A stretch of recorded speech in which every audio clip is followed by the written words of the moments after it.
भैया वहाँ खड़ा हो थोड़ा आगे खाली।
नीचे आप सभी को हमारे छोटे से मंदिर श्री शनि संकट मोचन की ओर से कुछ शब्द।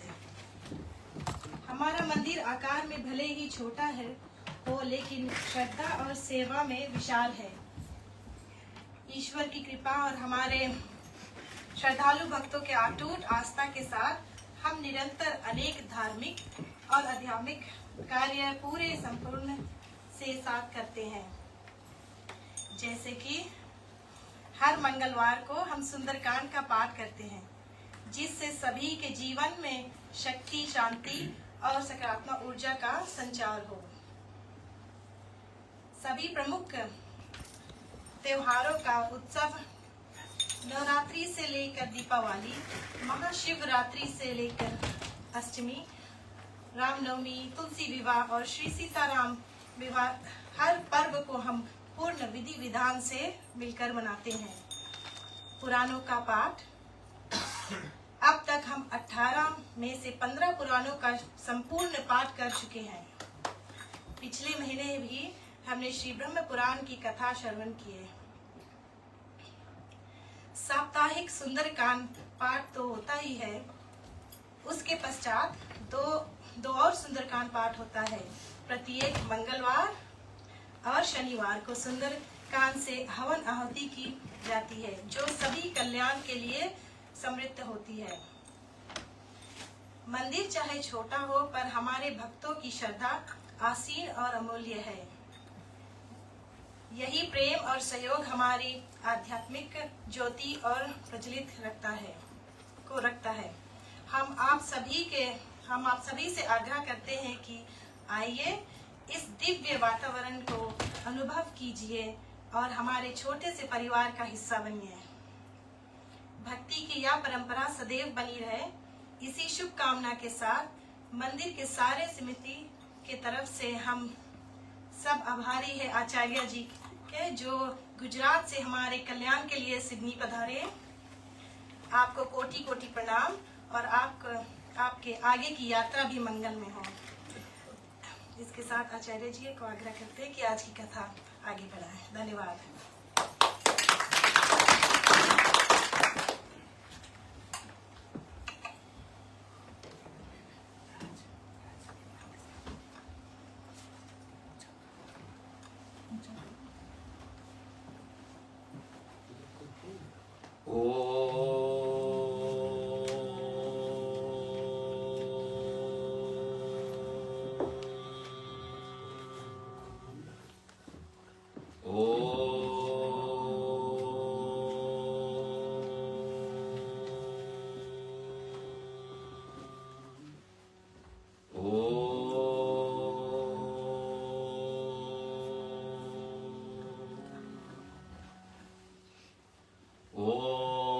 चरणकृतं वा कायजं कर्मजं वा श्रवणनयनजं वा मानसं वा परार्धं विहितमविहितं वा सर्वमेतत्क्षमस्व। जय जय करुणाब्दे श्रीमहादेव शम्भो। सौराष्ट्रदेशे विशदेति रम्ये ज्योतिर्मयं चन्द्रकलावतंसं भक्तिप्रदानाय कृपावतीर्णं तं सोमनाथं शरणं प्रपद्ये। गुरुर्ब्रह्मा गुरुर्विष्णु गुरुर्देवो महेश्वर गुरुर्साक्षात् परब्रह्म तस्मै श्री गुरवे नमः। अज्ञानान्तिमिरान्धस्य ज्ञानाञ्जनशलाकया चक्षुरुन्मिलितं येन तस्मै श्री गुरवे नमः। ॐ त्र्यम्बकं यजामहे सुगन्धिं पुष्टिवर्धनम् उर्वारुकमिव बन्धनान् मृत्योर्मुक्षीयमामृतात्। ॐ त्र्यम्बकं यजामहे सुगन्धिं पुष्टिवर्धनम् उर्वारुकमिव बन्धनान् मृत्योर्मुक्षीयमामृतात्। ॐ त्र्यम्बकं यजामहे सुगन्धिं पुष्टिवर्धनम्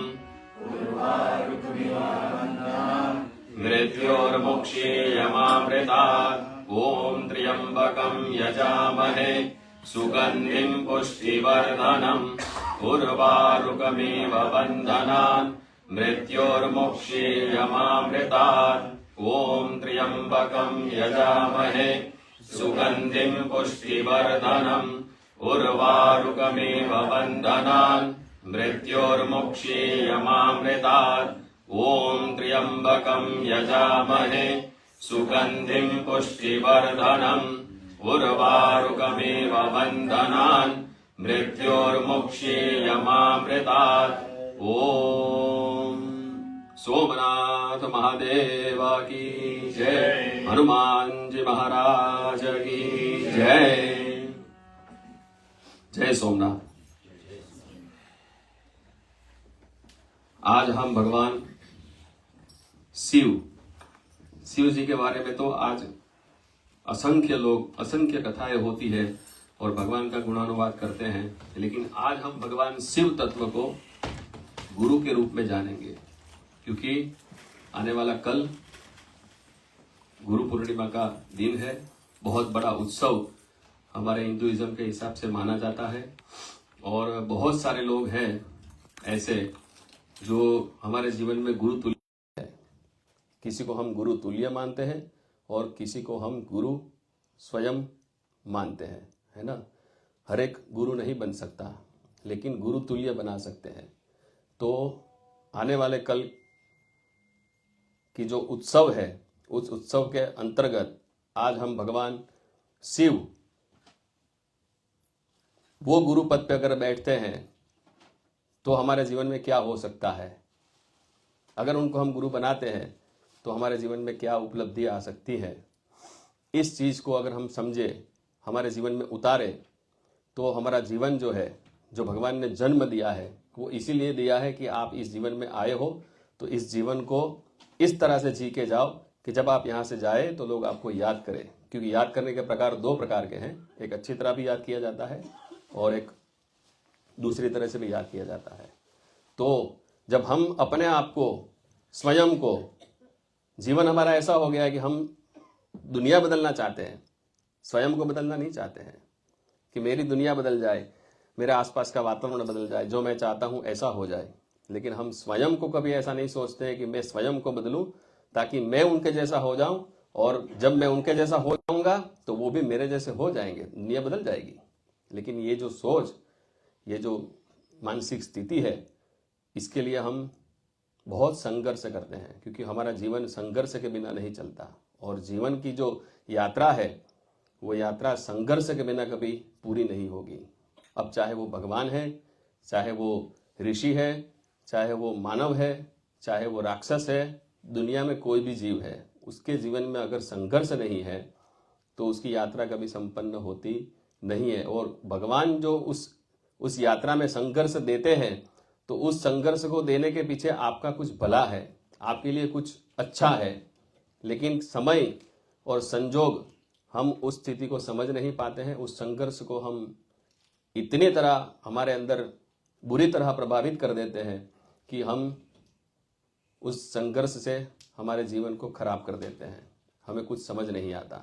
जबकि संघर्ष जब जीवन में आता है तो उसे रोने की बजाय हंस के अगर हम लेंगे तो वो जो संघर्ष है वो हमारे जीवन को और भी सार्थक करेगा, और भी आनंदित करेगा।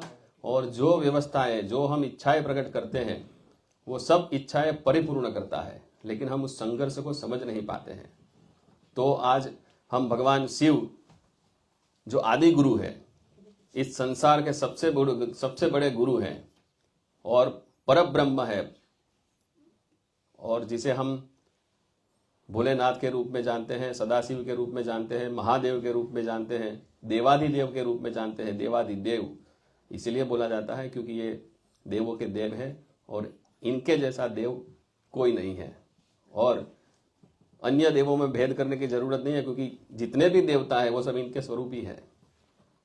तो भगवान शिव, जैसे हमने एक अभी मंत्र बोला गुरु जी के बारे में, सब बोलते हैं गुरुर् ब्रह्मा गुरुर्विष्णु गुरुर्देवो महेश्वर। ये तो सब सर्वसामान्य जानते हैं कि भगवान गुरु महाराज है वो ब्रह्मा का रूप है, विष्णु का रूप है, रुद्र का रूप है ना, साक्षात पर ब्रह्म है। लेकिन जो मैंने दूसरा मंत्र बोला, जब दूसरा श्लोक बोला, तो इसके बारे में शायद कम लोग उसको समझ पाएंगे कि अज्ञानान्तिमिरान्धस्य ज्ञानाञ्जनशलाकया चक्षुरुन्मीलितं येन तस्मै श्री गुरवे नमः। कि हमारे जीवन के अंदर जो अंधकार है, उस अंधकारमय जीवन को प्रकाशमय जीवन में जो ले जाए, उसी का नाम गुरु है।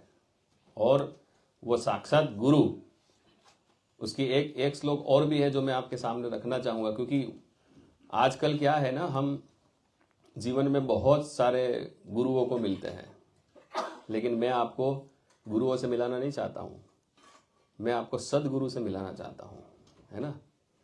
क्योंकि गुरु बनना बहुत आसान है, सदगुरु बनना बहुत मुश्किल है। और वो सदगुरु कैसे बन सकते हैं, यही हमारे जीवन की यात्रा है। और जब वो हमारे जीवन में अगर आ गए, हमारे भाग्य से अगर है और हमारे जीवन में सदगुरु का आगमन हो गया, तो आप समझ लीजिए कि आपके जीवन के ऊपर भगवान ने इतनी बड़ी कृपा की है कि जो हम सोच भी नहीं सकते हैं, हमारी सोच से भी परे है। इतना बड़ा गुरु का महत्व है। इसीलिए हमारे हिंदुइज्म में ये गुरु पूर्णिमा का दिन उत्सव से मनाया जाता है। तो दूसरा श्लोक ऐसा है कि ब्रह्मानंदम परम सुखदम केवलम ज्ञानमूर्तिम द्वंद्वातीतम गगन सदृशम तत्वमस्याति लक्ष्यम एकम नित्यम विमलमचलम सर्वदेशाक्षिभूतम भावातीतम त्रिगुणरहितम सद्गुरु त्वं नमामि। तो इस श्लोक के बारे में अगर मैं आपको समझाना चाहूँ तो इसमें गुरु क्या होने चाहिए, गुरु कैसे होने चाहिए और गुरु का धर्म क्या है, इसके बारे में बताया गया है। और जब ये हम समझ पाएंगे, इसको जान पाएंगे, तभी हमें समझ में आएगा कि जीवन में गुरु किसे बनाना चाहिए। तो लिखा है कि ब्रह्मानंदम, मतलब जिसको देख के आपको ब्रह्म का आनंद, आपकी अंतरात्मा से, वो बोलते हैं निजानंद जिसे बोलते हैं, हम जानते नहीं है कि हमें आनंद आ रहा है, लेकिन कहाँ से आ रहा है, वो अंतरात्मा से उत्पन्न हो रहा है। वो आनंद जब आपको मिले, परम सुखदम, जिसके पास जाने से आपको, सिर्फ पास जाने से, उनके सानिध्य में बैठने से ही आपको परम सुख की अनुभूति होने लगे। परम सुखदम केवलम ज्ञान मूर्तिम, स्पष्ट कर दिया है कि केवलम ज्ञान मूर्तिम, उनके पास ज्ञान के सिवा कुछ नहीं है। उनका काम सिर्फ लोगों को ज्ञान देना है। और केवलम ज्ञान मूर्तिम द्वंद्वातीतम, उनके अंदर कोई किसी भी प्रकार का द्वंद्व नहीं है, ड्युअलिटी नहीं है। द्वंद्वातीतम गगन सदृशम, जिसका हृदय जो है वो आकाश से भी विशाल है।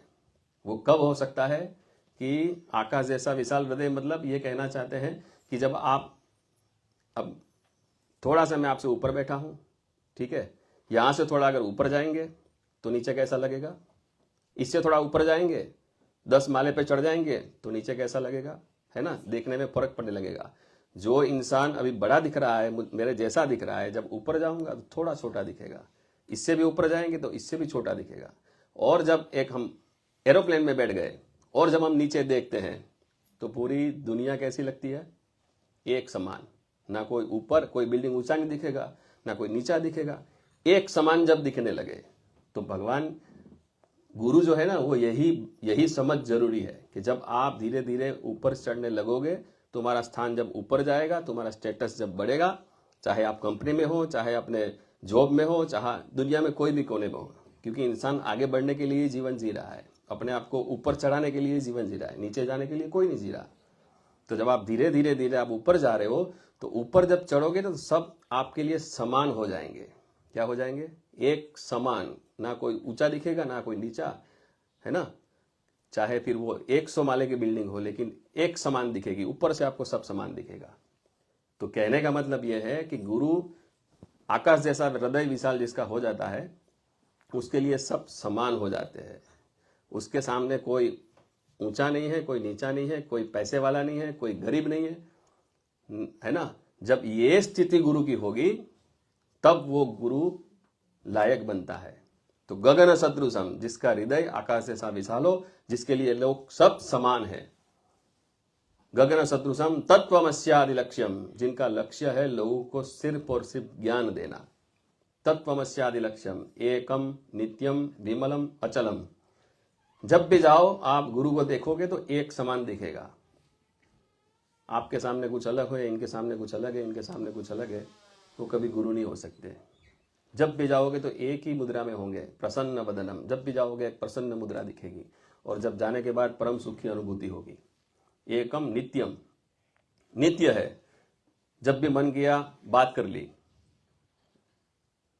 और अपॉइंटमेंट लेना पड़ेगा तो फिर वो गुरु बनाने से कैसे हमारे जीवन में समस्याओं का समाधान होगा।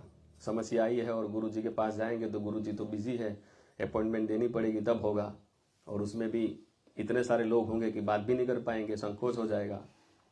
तो नित्य जब भी हम स्मरण करें हमारे सामने हो। एकम नित्यम विमल, किसी भी प्रकार का अंदर मोह न हो, कोई दोष न हो। लगाना है, थैंक यू।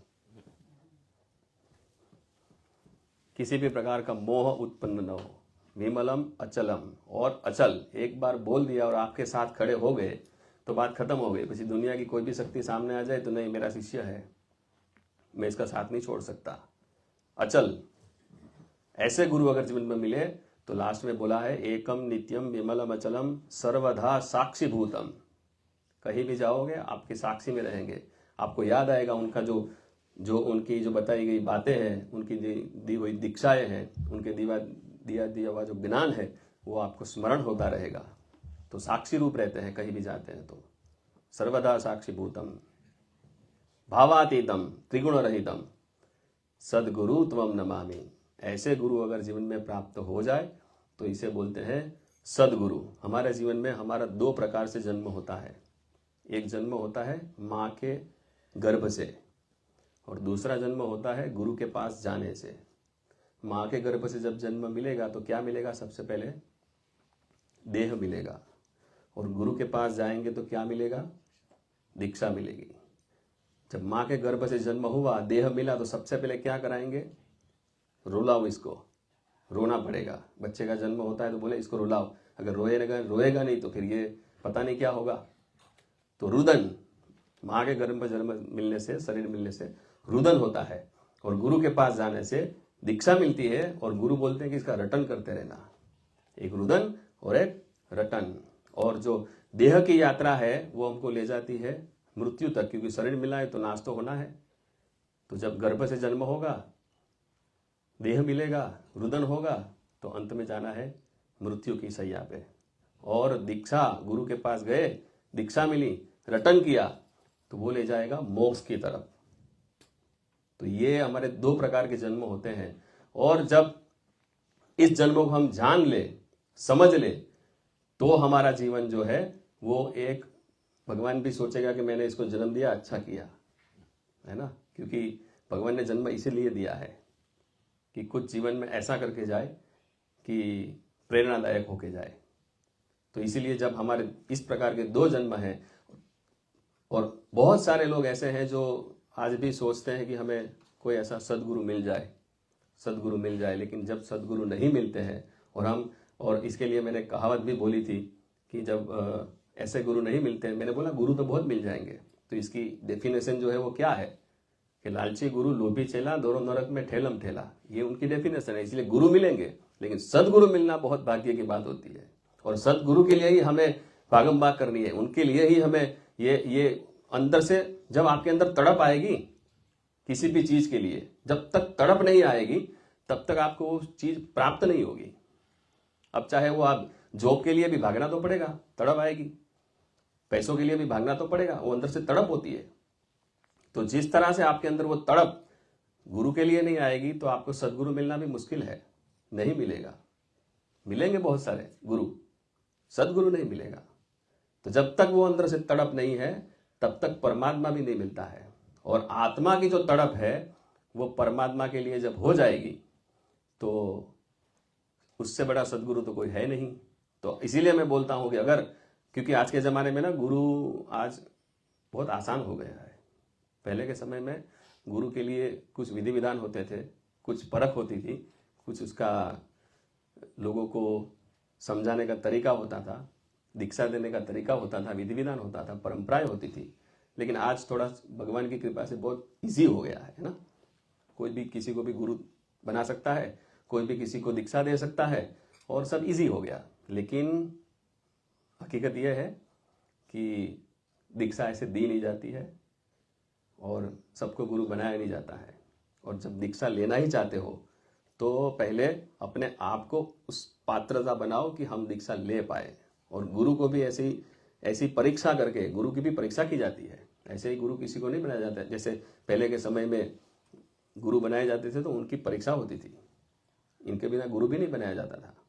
और तब गुरु को भी अधिकार है कि शिष्य की परीक्षा ली जाए, बाद में उसको दान दिया जाए, दीक्षा दी जाए।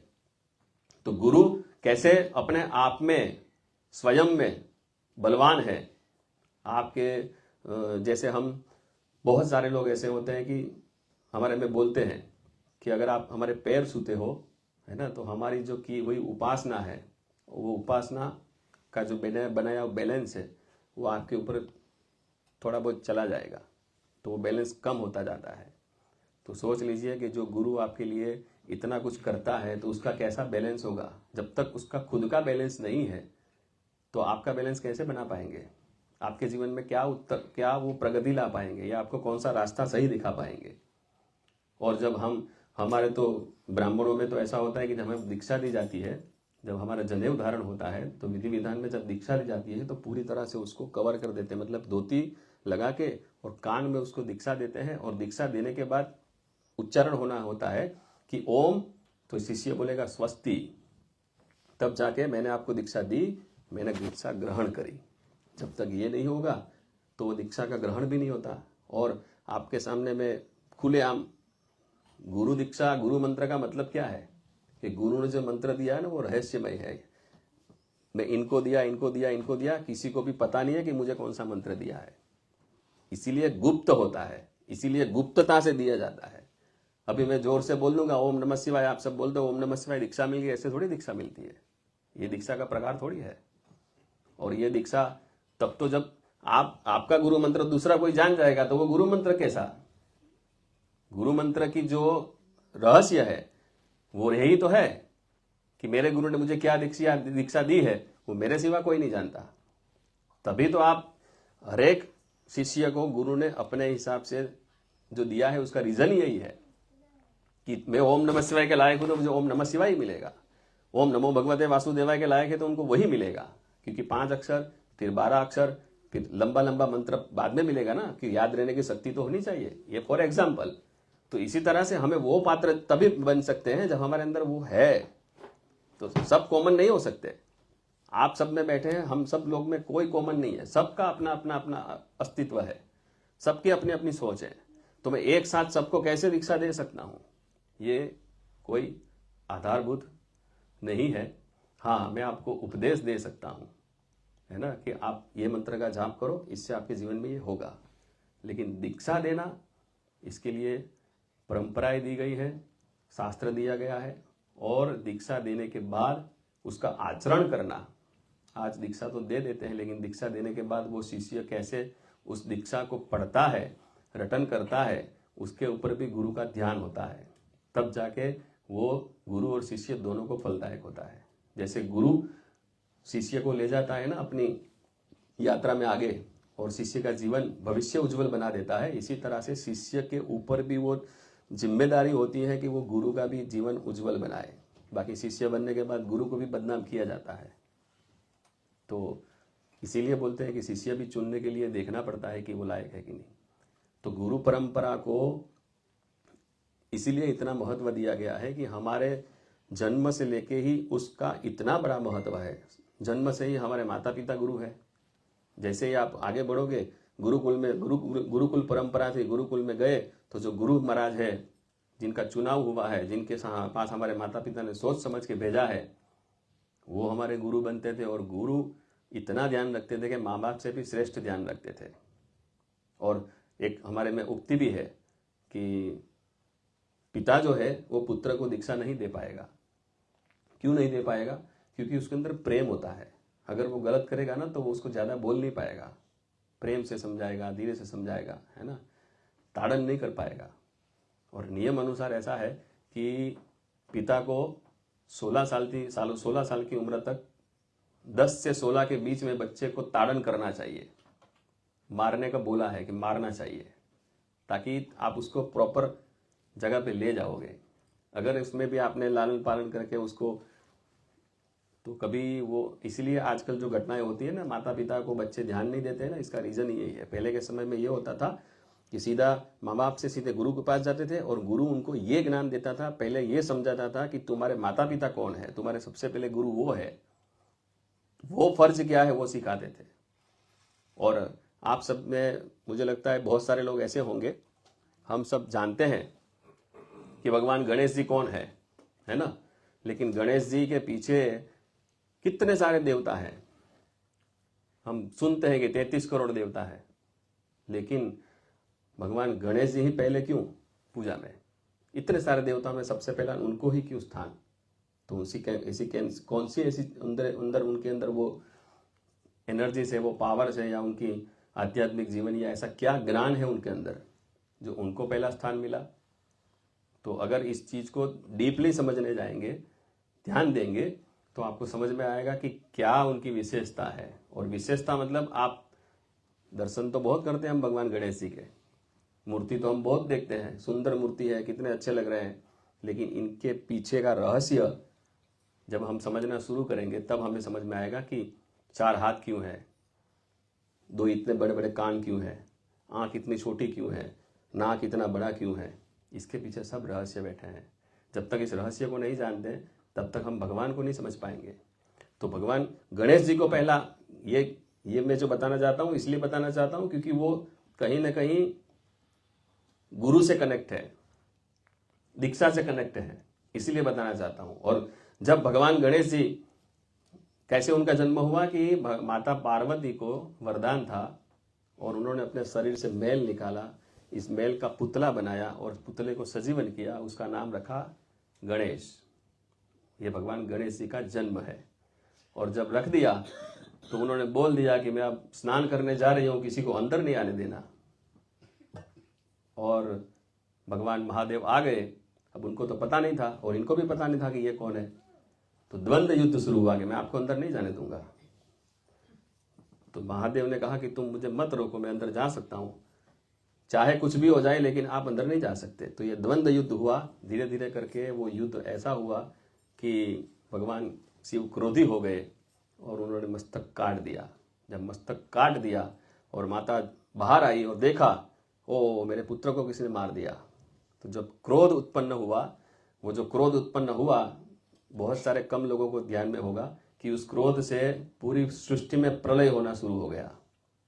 और जब प्रलय होना शुरू हो गया, उसमें से कौन सी देवी को आज्ञा दी गई प्रलय करने के लिए?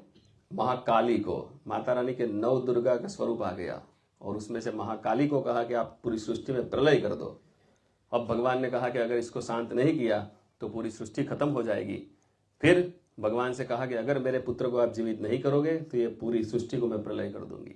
तब विवश, अच्छे विवश हो जाते हैं, है ना, बाल हट स्त्री हट। तो भगवान विवश हो गए। उन्होंने कहा कि सामने जो पहले मिलेगा उसका मस्तक उनके ऊपर धारण किया जाएगा। और भगवान को सबसे पहले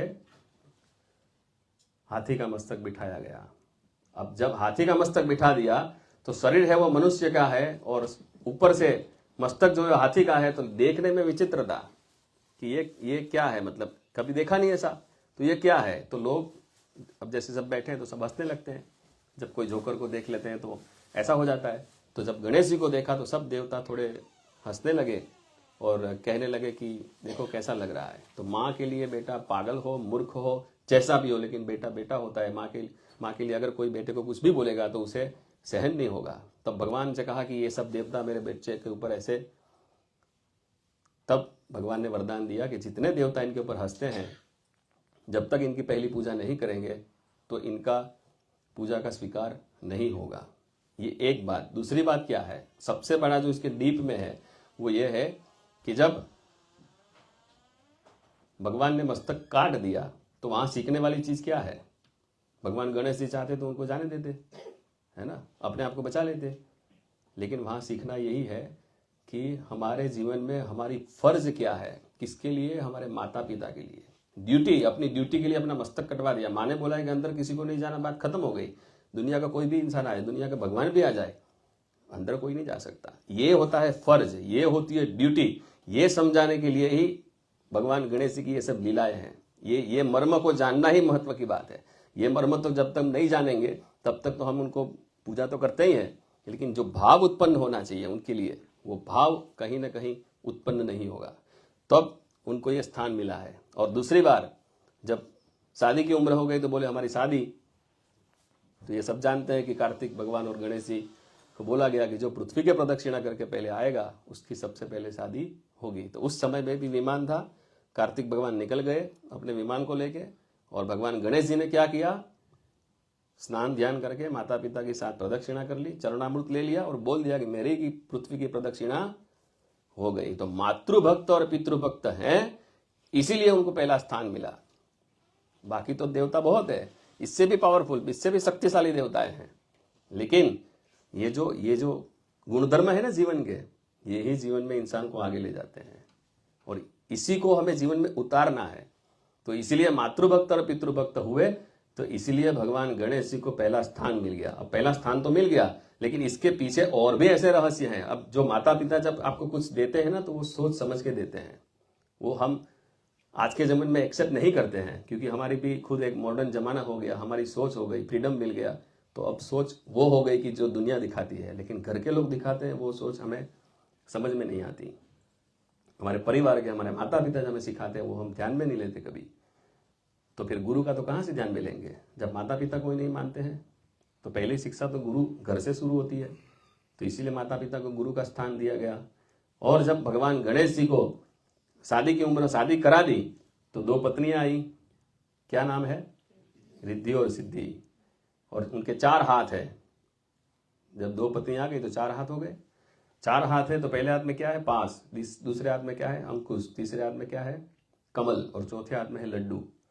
इसके पीछे भी रीजन है। तो पहले हाथ में पास है। पास यानी अगर मैं आपको आपकी लैंग्वेज में समझाऊं तो पास यानी प्रैक्टिकल। अगर जीवन में आगे बढ़ना है तो अपने आप को प्रैक्टिकल रखना पड़ेगा। समय संजोग स्थिति के साथ अपने आप को अगर प्रैक्टिकल नहीं रखोगे तो आप जीवन में कभी आगे नहीं बढ़ पाओगे। और जब प्रैक्टिकल हो जाओगे तो भगवान ने बताया कि दूसरे हाथ में अंकुश, अपने आप को अंकुश में रखो, क्योंकि कुछ चीजें मर्यादा से बाहर होती हैं, वो हम नहीं कर पाएंगे। और जब ये दोनों मिलेंगे तो तीसरे हाथ में क्या है? कमल। कमल यानी लक्ष्मी, तो घर में लक्ष्मी आएगी। अब जब घर में लक्ष्मी आएगी तो चौथे हाथ में क्या है? लड्डू। जीवन कैसा हो जाएगा? मीठा, है ना? कोई सी भी कितने भी महंगी स्वीट खा सकते हैं। और ये जब आएगा तो भगवान की आंखें बहुत छोटी है। जब तक ये सब चीजों भगवान के अंदर देखोगे नहीं तो आपके जीवन में उतरेगी नहीं।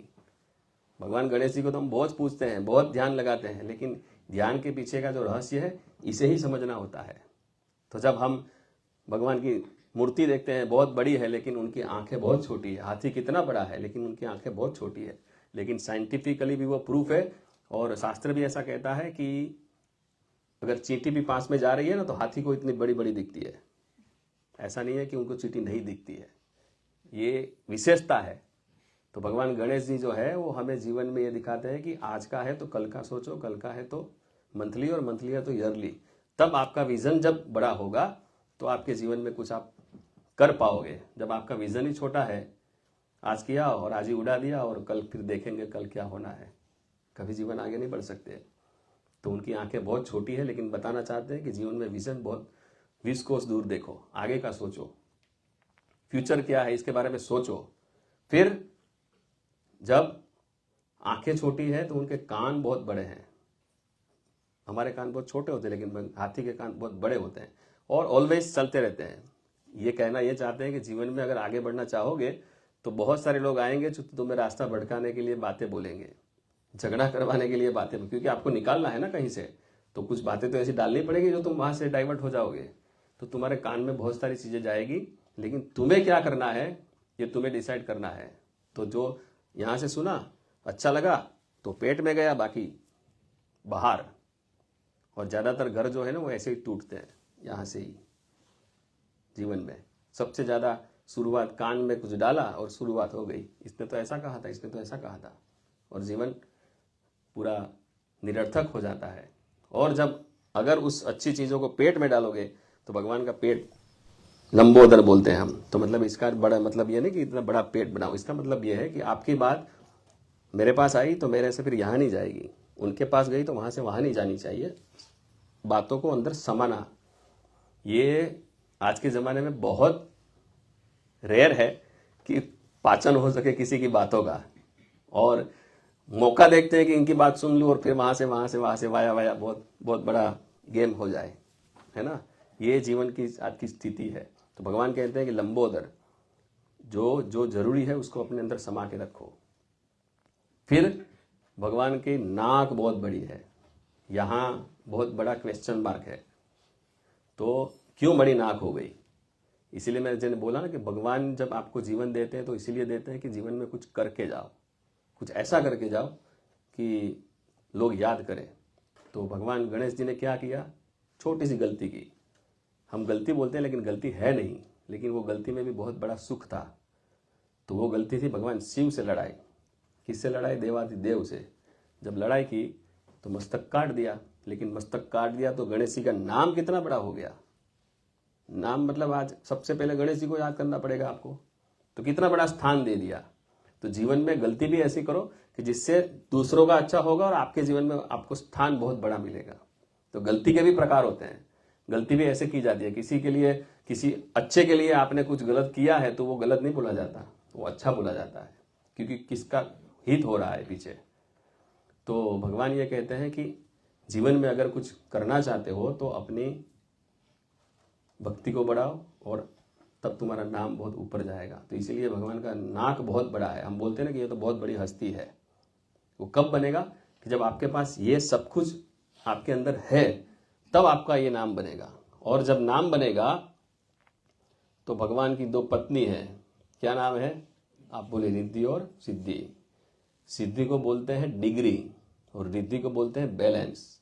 जब आपके पास ये सब कुछ है, मतलब आप पढ़े लिखे हो, आप ज्ञानी हो, तो आपके पास डिग्री आएगी, है ना। डिग्री वाले को हम बोलते हैं कि ये बहुत पढ़ा लिखा है। तो डिग्री जब आएगी तो पे पैसा तो आना ही आना है, क्योंकि वो ज्ञान ही इसलिए तो आया है। तो बैलेंस तो बनना ही बनना है। तो रिद्धि सिद्धि घर में आएगी ही आएगी। देखिए गणेश जी एक सिर्फ गणेश जी की पूजा करने से सिर्फ ऐसा नहीं है कि विघ्न हरता है, या कोई दुनिया की ऐसी चीज नहीं है जो उनका पूजा करने से ना मिले। सब कुछ मिल जाएगा। इसीलिए पहला स्थान दे दिया कि इनको तो पूज लो तो सब मिल गया, बाकी आगे तो पता नहीं पूछ पाओगे कि नहीं। लेकिन यहां से शुरुआत करोगे तो जीवन की कोई ऐसी चीज नहीं है जो बाकी रह जाएगी। तो रिद्धि और सिद्धि यानी डिग्री और बैलेंस भी आ गया जीवन में। अब डिग्री और बैलेंस आया तो उनके 2 पुत्र आए। उनका क्या नाम है कोई भी नहीं। उनका नाम है लाभ और शुभ। दरवाजे में स्टिकर लगाते हो आप लोग, दिवाली में भी लगाते हैं, है ना। ये भगवान गणेश जी के 2 बेटे हैं। और जब रिद्धि और सिद्धि घर में आएगी यानी डिग्री और बैलेंस बनेगा तो लाभ ही लाभ है, शुभ ही शुभ है। कोई टेंशन वाली बात ही नहीं है। जीवन एकदम आनंदमयी है कि नहीं। तो जब ये दोनों आएंगे तो उनकी भी 2 पत्नी आएगी। उनका नाम पता है?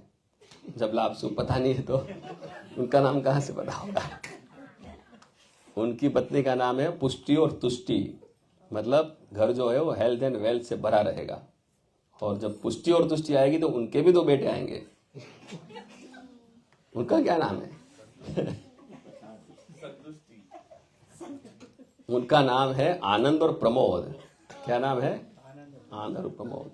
जब ये सब कुछ जीवन में आएगा तो आनंद ही आनंद होगा और जीवन एकदम प्रमोद हो जाएगा। और ये सब कुछ जब आएगा तो उनकी एक बेटी है, नाम पता है?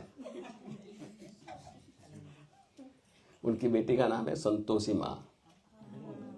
तो जीवन कैसा हो जाएगा?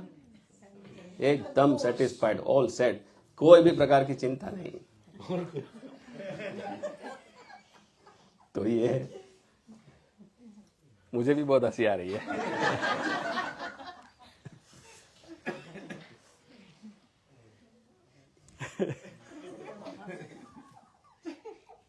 आप बंद कर देना ये। कुछ भजन गाओ आप।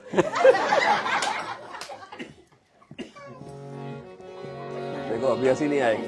भोला ही भोला पुकारा करेंगे, बस भोला ही भोला पुकारा करेंगे।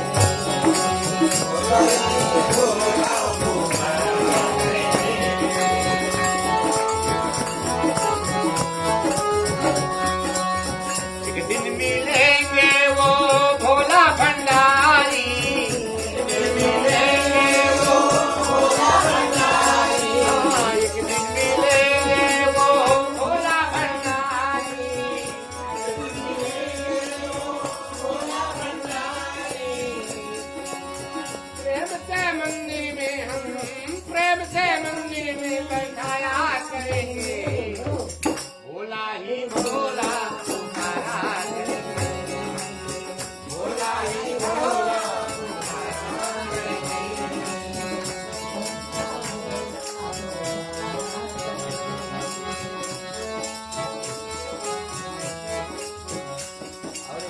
उन्हें प्रेम डोरी से हम बांध लेंगे, उन्हें प्रेम डोरी से हम बांध लेंगे, उन्हें प्रेम डोरी से हम बांध लेंगे, उन्हें प्रेम डोरी से हम बांध लेंगे। कैसे वो बंधन को छोड़ाया करेंगे, बस भोला ही भोला पुकारा करेंगे, भोला ही भोला पुकारा करेंगे।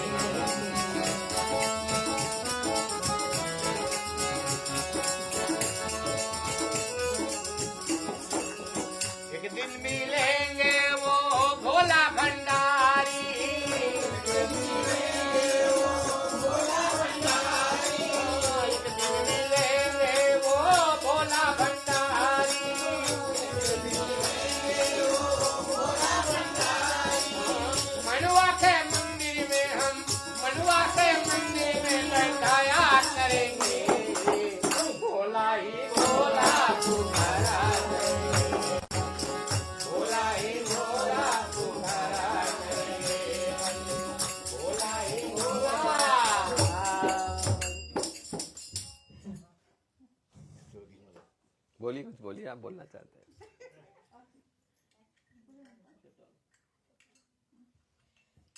हमारे से वो बाबा डमरू बजावे, हमारे से वो बाबा डमरू बजावे,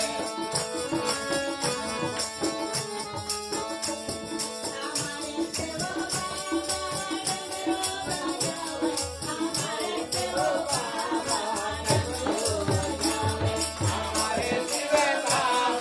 डमरू बजावे,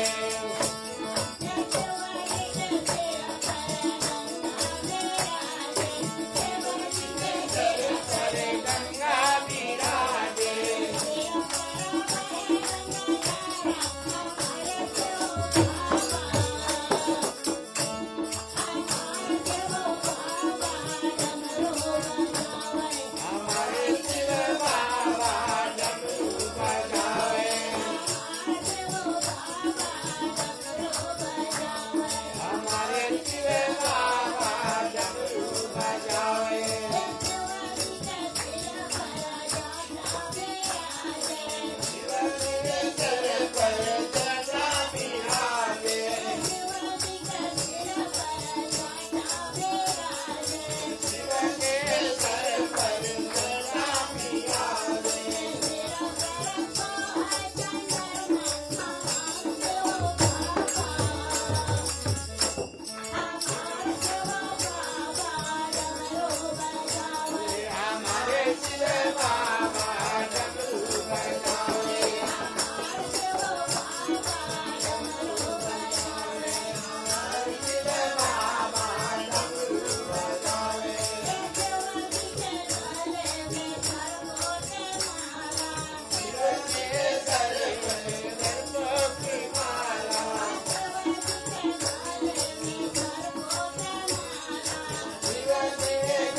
तो ये हमारे जीवन में भगवान गणेश द्वारा भगवान ने हमें ये शिक्षा दी है कि अगर जीवन में कुछ बनना चाहते हो, कुछ करना चाहते हो, तो माता पिता की सेवा करो। जब तक उनका आशीर्वाद नहीं लगेगा तब तक आप जीवन में कितने भी बड़े बन जाओगे, लेकिन मेरा मानना ऐसा है कि आप कुछ भी नहीं हो। और जीवन में हम 4 ऋण ऐसे होते हैं जिसमें से हम कभी मुक्त नहीं हो पाते। पहला ऋण है माता पिता का, दूसरा ऋण है वो गुरु का होता है, तीसरा ऋण हमारे कुल का होता है, जिस कुल में हमने जन्म लिया है, और चौथा ऋण होता है हमारे जिस देश में हम रहते हैं, वो भी एक ऋण होता है हमारे ऊपर, क्योंकि इस देश में हमें संभाला, हमें रखा है ना। तो ये 4 ऋण ऐसे हैं कि जिसमें से हम कभी मुक्त नहीं हो पाते, लेकिन मुक्त नहीं हो पाएंगे, लेकिन उनके लिए जितना हम कर पाए वो तो हमारा फर्ज है ना। जितना भी हो सके हम उसको अगर करेंगे तो थोड़ा बहुत तो हम अपने जीवन को सार्थक कर पाएंगे कि हाँ चलो हमने, क्योंकि जब तक आत्मनस तुष्टि रहे, जब तक आत्मा को शांति नहीं है ना, आत्मा को संतुष्टि नहीं है, तो आपने जो भी काम किया है वो सब करने के लिए किया है, लेकिन तुम्हारी आत्मा खुश नहीं है। आत्मा जब तक खुश नहीं होगी तो परमात्मा कैसे खुश होगा? और परमात्मा खुश नहीं है और हम सोचेंगे कि हमारे जीवन में सब कुछ हमको मिल जाए, क्योंकि जब तुम जिसको खुश करना चाहते हो वही खुश नहीं है तो कैसे तुम प्राप्त कर लोगे? क्या ही प्राप्त कर लोगे? और कर भी लोगे तो उसमें कुछ होगा नहीं, वो सिर्फ खोखली लाइफ होती है, दिखाने के लिए सब कुछ है, इनसाइड द स्टोरी जब जाओगे तो कुछ नहीं होता। तो प्राप्त करने के लिए तो बहुत कुछ है, लेकिन प्राप्त करना है तो परमात्मा को प्राप्त करो। परमात्मा को प्राप्त करने का तरीका है भगवान शिव। शिव यानी विश्वास। क्या है? इसमें एक श्लोक में आता है कि श्रद्धा विश्वास रूपिणो। भगवान शिव जो है वो श्रद्धा और विश्वास का रूप है। तो जब तक आपके अंदर विश्वास नहीं है, और वो जो विश्वास है वो ही शिव का स्वरूप है, तो जब आप विश्वास, अपने आप में विश्वास नहीं रखते और दूसरों के ऊपर विश्वास करोगे तो हमारा से बड़ा पागल कौन है बताओ? जब हम अपने आप को विश्वास नहीं करते हैं और दूसरों के ऊपर विश्वास कैसे करेंगे? इंसान जो पीछे रह जाता है ना, उसका सबसे बड़ा शत्रु यही खुद होता है, क्योंकि उसको खुद पर विश्वास नहीं होता है, उसने जो सीखा है उसके ऊपर विश्वास नहीं होता है, अपने टैलेंट के ऊपर भी उसको भरोसा नहीं होता है कि मैं सच्चा अच्छा कर पाऊंगा कि नहीं, मेरे से ये होगा कि नहीं। एग्जाम देने के टाइम भी ये सोचता है मैं सही कर रहा हूँ या गलत। तो ये जो थॉट है वही तुम्हारा दुश्मन है, वही आपके लिए आपको पीछे खींचने के लिए भगवान की लीला है। जब इसको समझना शुरू करते हैं और अपने आप में जब विश्वास बलवान होगा तो परमात्मा से मिलन होगा, और जब परमात्मा से मिलन होगा तो जीवन में जितने भी लोग आएंगे वो सब सदगुरु के रूप में ही आएंगे, कुछ ना कुछ सिखाने के लिए ही आएंगे, कुछ ना कुछ देने के लिए ही आएंगे। और आपसे जो मिलेगा वो भी आपको कुछ देके जाएगा और आप भी उनको कुछ देके जाएंगे। और इसीलिए भगवान ने जन्म दिया है कि जीवन में कुछ ऐसा देके जाओ जो सबके पास नहीं होता। इसके लिए अपने आप को जानो, अपने आप में विश्वास लाओ।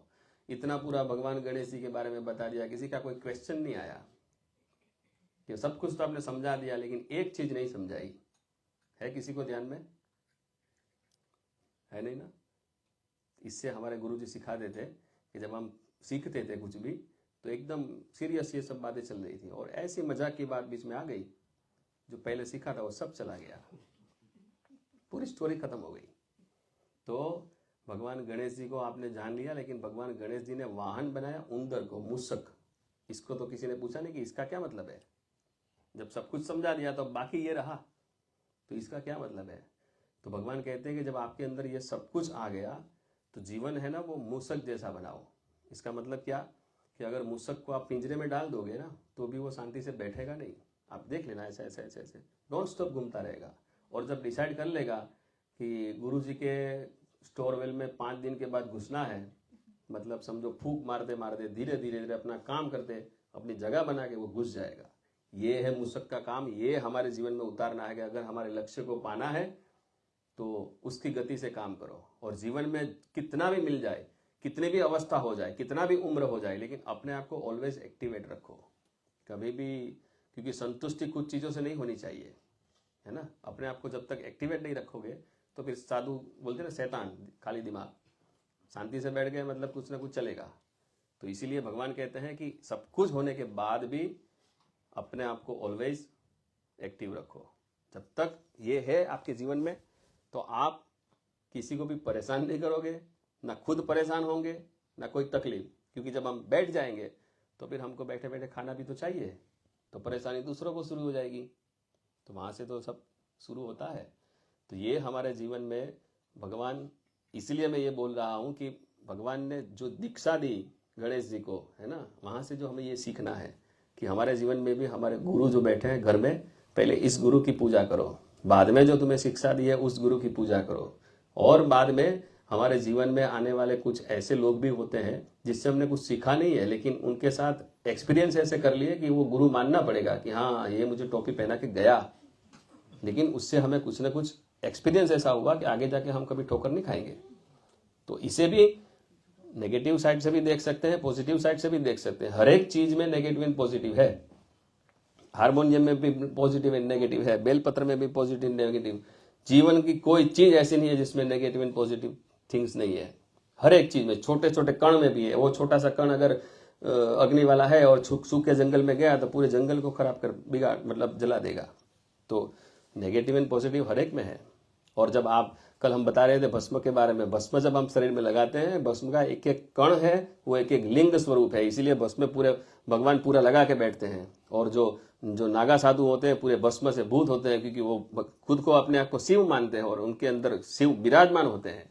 लेकिन उसमें भी अलग अलग प्रकार की दीक्षाएं होती है और प्रकार होते हैं, तो इसके बारे में हम ज़्यादा नहीं बोलेंगे। लेकिन हाँ, ये जब हम भाव से, इस भाव से भगवान के साथ जुड़ने का कनेक्शन बनाएंगे तो ये जो हमारे जीवन का संघर्ष जो चल रहा है, आज हम देखते हैं कि कोई भी ऐसा स्थान नहीं है जहाँ पे हमें संघर्ष नहीं करना पड़ता है। आज तो मैं मानता हूँ कि इतनी खराब स्थिति है कि बाप बच्चे का भी संघर्ष चलता है, माँ बेटी का भी संघर्ष चलता है, रिश्तों में भी संघर्ष चलते हैं, भाई भाई का नहीं है। आज की स्थिति ये है।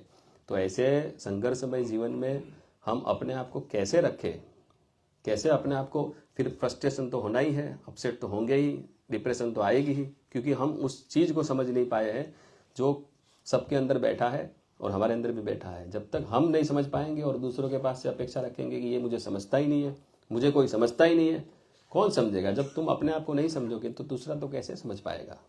वो अपेक्षा रखना भी गलत है।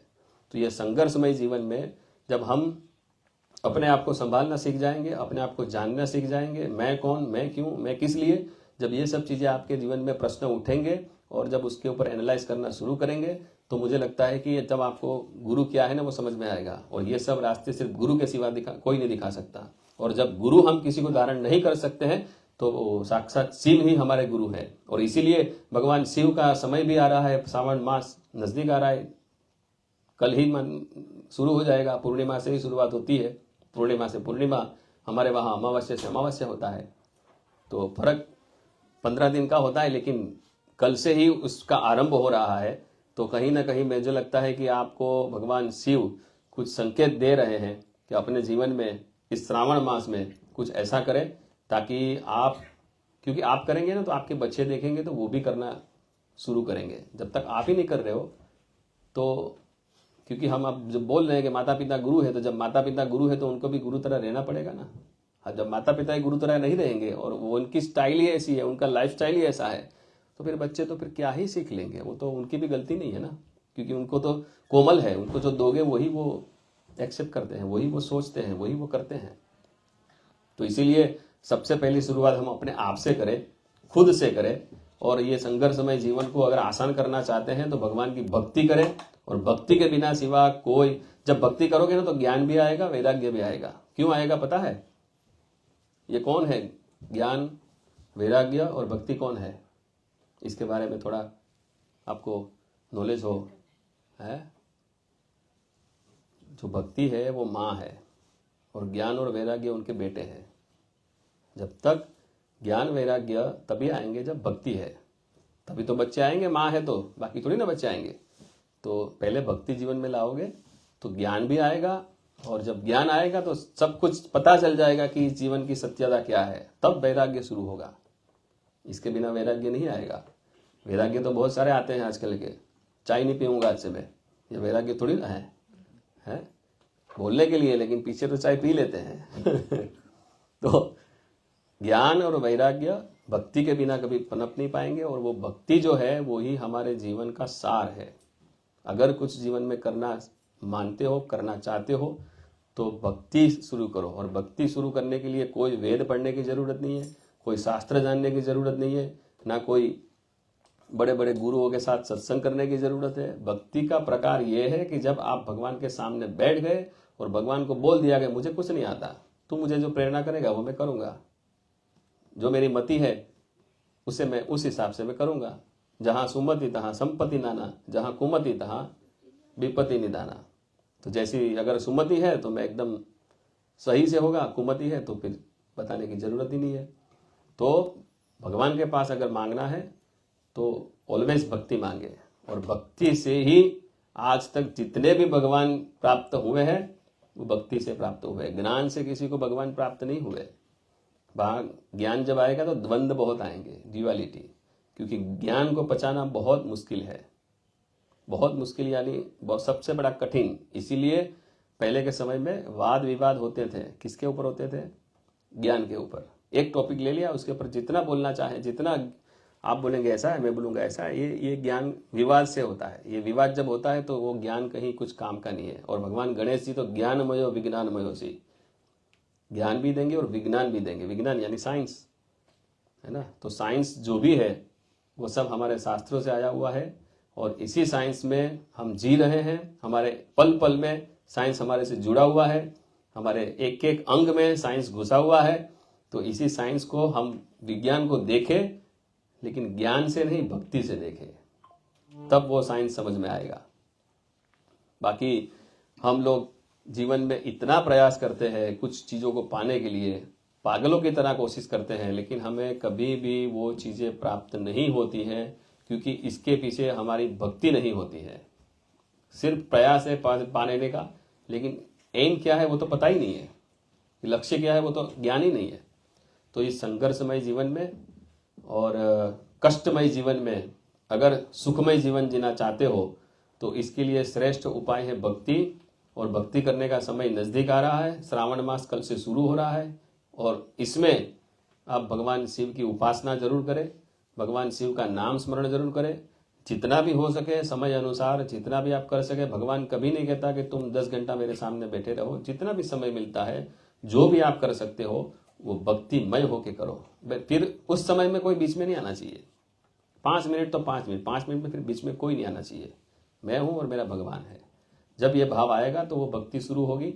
और भगवान शिव रोज रुद्राभिषेक नहीं कर पाते हैं, रोज बहुत सारे स्तोत्र जो है वो नहीं पढ़ पाते हैं, लेकिन ओम नमः शिवाय तो कहीं भी जाओ, रास्ते में जाओ, वो एकदम सरल और मुफ्त वाला उपाय है। इसमें कुछ करने की जरूरत नहीं है, ये कर सकते हैं। और अगर ज़्यादा से ज़्यादा कुछ न कर पाए तो महत्वता तो बहुत सारी दी गई है। रुद्राभिषेक तो करना ही चाहिए। श्रावण मास में रुद्राभिषेक का बहुत बड़ा महत्व है, क्योंकि रुद्राभिषेक में भगवान जो अष्टाध्यायी रुद्री होती है, रुद्राभिषेक होता है, उसमें 5वां जो सूक्त है वो रुद्र सूक्त बोला जाता है। वो भगवान का हृदय है। तो जब श्रावण मास है और भगवान के हृदय की उपासना ना हो तो भगवान फिर हमारी आत्मा को जोड़ेंगे कैसे। तो परमात्मा से मिलन करने के लिए श्रावण मास में ये सरल उपाय, रुद्राभिषेक रोज नहीं कर पाते हैं लेकिन मंदिर में आके सोमवार के दिन तो करा ही सकते हैं, इतना तो समय मिल ही जाएगा। और भगवान शिव तो एनी टाइम आओ मना नहीं करते हैं, रात को भी आ जाएंगे तो मना नहीं करते हैं, सुबह अर्ली मॉर्निंग में आओ तो भी मना नहीं करते, वो ऑलवेज आपके लिए हाजिर है। इसीलिए जगत के संहार करता बोला गया है, लेकिन जगत की जो नेगेटिविटी है ना उसको दूर करने के लिए और जगत का रक्षा करने के लिए वो विराजमान है। तो ऐसे भगवान शिव की उपासना का समय है, तो सरलता से भगवान की उपासना करें। ज़्यादा कोई दिमाग लगाने की जरूरत नहीं है। भाव से, भक्ति से, भांग, भभूत और भक्ति ये तीनों शिव की शक्ति, ऐसा बोलते हैं। भांग, भभूत और भक्ति तीनों शिव की शक्ति। तो अगर थोड़ा सा भी भस्म भगवान के ऊपर चढ़ा दिया तो कुबेर का भंडार आपके वहाँ खुल जाएगा। और बाकी तो शिव नाम के मैंने बता दिया, शिव नाम का स्मरण जितना हो सके उतना करेंगे तो हमारा जीवन जो है वो सार्थक हो जाएगा। आज की दुनिया कैसी हो गई है, व्यवहारिक नहीं है, व्यावसायिक हो गई है ना। वो कुछ अगर आपने कुछ मदद कर दी और मदद करने के बाद भी अगर कुछ हो गया तो भी आपको डांटेंगे, बोलेंगे, बहुत कुछ कर देंगे। और मदद नहीं की फिर तो बोलने का सवाल ही नहीं, बोलना ही है, फिर तो मेरी मदद भी नहीं की। और जब मदद करेंगे तो भी तो जहाँ उनको मुनाफा दिखेगा वहाँ वो करेंगे। तो अगर हमारे जीवन में कुछ बेनिफिट, मुनाफा यानी बेनिफिट अगर कुछ प्राप्त करना है तो शिव का शरण लीजिए, गुरु का शरण लीजिए। और इसी से आपके जीवन में मुनाफा ये होगा कि आपकी भक्ति बढ़ेगी, आपकी शक्ति बढ़ेगी, आपकी आत्मा जो है वो परमात्मा के साथ लीन हो जाएगी। और जब परमात्मा जिसको मिल गया तो उसके जीवन में मुझे लगता है कुछ प्राप्त करने की जरूरत नहीं है। और विश्वास को अखंड रखना चाहिए। आज के जीवन में रिलेशनशिप में विश्वास की बहुत कमियां हैं, तो इस विश्वास को मैं मानता हूँ सब और भी बढ़ाए। भगवान के प्रति विश्वास बढ़ेगा तो इंसान के प्रति भी विश्वास बढ़ना शुरू हो जाएगा। तो इसी भक्ति को हमें जीवंत रखना है और भगवान का नाम स्मरण करना है। तो इस नाम स्मरण में भगवान शिव की उपासना करनी है, तो थोड़ा भगवान शिव की उपासना करते हैं, नाम स्मरण करते हैं। थोड़ा सा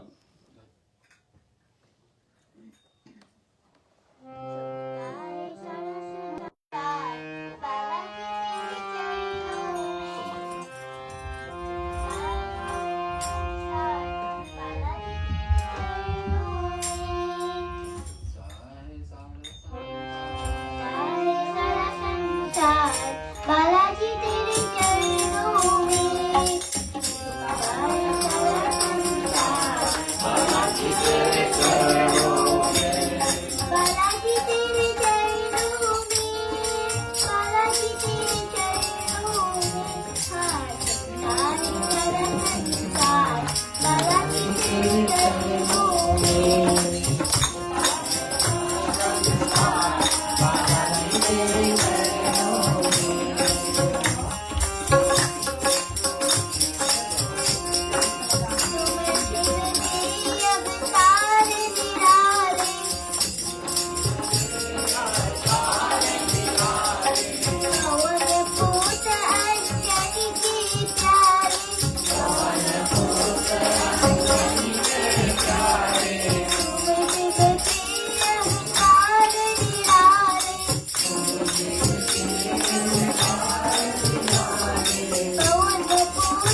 जय जय शिव शंभो, जय जय शिव शंभो, जय जय शिव शंभो, जय जय शिव शंभो, हर हर शिव शंभो, जय जय शिव शंभो, जय जय शिव शंभो, जय जय शंभो, हर हर महादेव शंभो, महादेव शंभो, जय जय महादेव शंभो, महादेव शंभो, हर हर महादेव शंभो,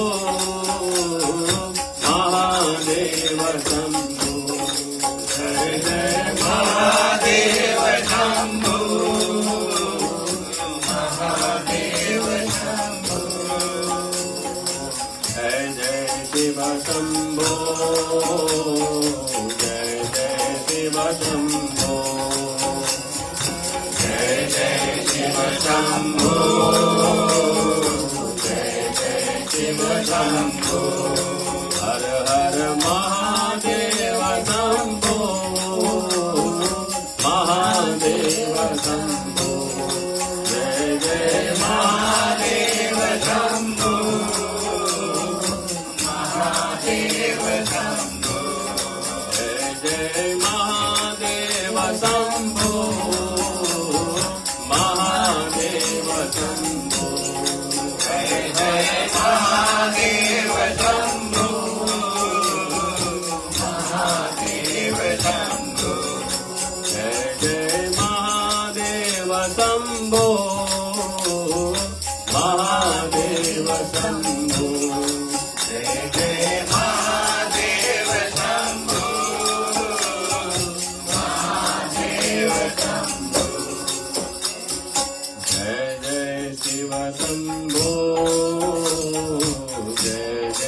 शिव शंभो, जय जय शिव शंभो, जय जय शिव शंभो। बहुत अच्छा तुलसी भैया ने एकदम बढ़िया भजन सुनाया कि अंदर से आनंद हो गया। यही चीज हमें सीखनी है, यही हमको अपने बच्चों को सिखाना है कि यही हमारे संस्कार है, यही हमारी संस्कृति है। और जब हम इसी संस्कृति को समझ जाते हैं तो फिर इन्हें बताने की जरूरत नहीं है। देखो, एक कॉन्फिडेंस का मतलब क्या है? विश्वास। यही तो विश्वास है, यही विश्वास कि आज इतने लोगों के सामने बिना झिझक मेरा सुर क्या जा रहा है, मेरा क्या जा रहा है, उससे कोई मतलब बिना देना नहीं है। लेकिन वो जो विश्वास कि मैं कर सकता हूं, मैं करूंगा, ये जब जीवन में आ गया, अब इस उम्र में आ गया, तब सोच लीजिए कि आगे के जीवन में क्या कॉन्फिडेंस लेवल होगा। और जब जिसके पास ये लेवल है, कॉन्फिडेंस जिसके पास, यानी वही विश्वास, वो विश्वास जिसके पास है। इसीलिए मैं भार दे रहा हूं उस चीज के ऊपर कि जीवन में अपने आप के ऊपर पहले विश्वास बनाइए। जीवन में स्थितियां तो बहुत आएगी और आने भी चाहिए। जब तक आएगी नहीं तो आप समझ नहीं पाएंगे उसको जी नहीं पाएंगे जब तक, तब तक समझ भी नहीं पाएंगे। तो पहले तो उस स्थिति को जीना ही पड़ेगा, और जब जिएंगे तभी वो लेसन होगा। कहीं ना कहीं गलतियां भी होगी, स्थिति भी ऐसी आएगी कि बहुत सारी चीजें गड़बड़ हो गई, लेकिन उसमें से जब वो सीख जाएंगे आप, तो बिना सीखे तो कुछ होगा ही नहीं। मास्टर भी जब सिखाएंगे कुछ तो एग्जाम तो लेंगे ही लेंगे, तो एग्जाम तो आनी ही आनी है। तो जीवन में तो हमारे बहुत सारी एग्जामों से निकलना ही पड़ेगा। तो बस यही है, जब हम कुछ ऐसे रहस्यों को जान लेते हैं जीवन में, तो हमें खुद में समझ में आ जाता है कि ये सब प्रपंचों में नहीं पड़ना चाहिए। अपने आप को शांत रखना चाहिए। जिसने अपने जीवन में अपने आप को शांत रखना सीख लिया किसी भी सिचुएशन में, तो मेरा ऐसा मानना है। और दूसरा, क्रोध, यानी शांत रहना में सब कुछ आ गया। जिसको क्रोध के ऊपर जिसका विजय हो गया और अपने आप को सिचुएशन में शांत रख लिया, तो जीवन की कोई भी ऐसी स्थिति नहीं है जिसमें आप जीतोगे नहीं। आप ही जीतोगे, आपके सिवा कोई जीतेगा नहीं। ये भगवान परमात्मा उसी के साथ होता है जो एकदम धीर गंभीर और विश्वास से आगे बढ़ता है। तो हमें बहुत आनंद लगा, बहुत अच्छा लगा कि आप इस धरती में भी इनको बहुत अच्छे तरह से संस्कार दे रहे हो, और ये निर्भय होकर अपना जो भी ज्ञान है वो सामने रख रहे हैं।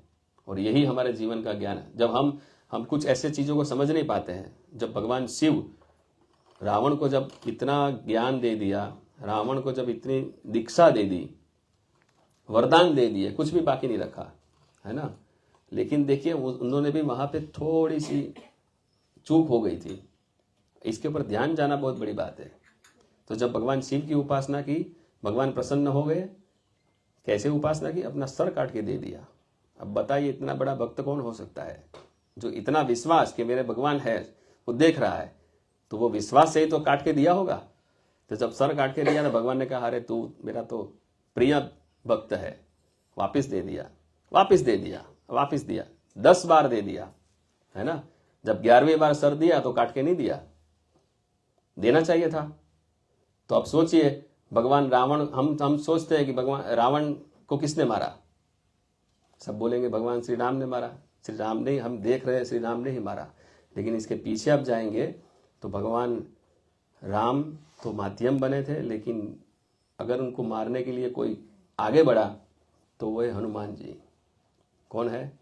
अगर हनुमान जी नहीं होते तो भगवान राम वहां तक पहुंच ही नहीं पाते। वो हनुमान जी है, वो भगवान शिव के 11वें अवतार है। और वो 11वां मस्तक दिया तो काट के दे देते तो हनुमान जी प्रसन्न हो जाते, 11वां अवतार प्रसन्न हो जाता, तो फिर रावण को कोई मार नहीं सकता। तो देखो भगवान की लीला, इसके पीछे का रहस्य।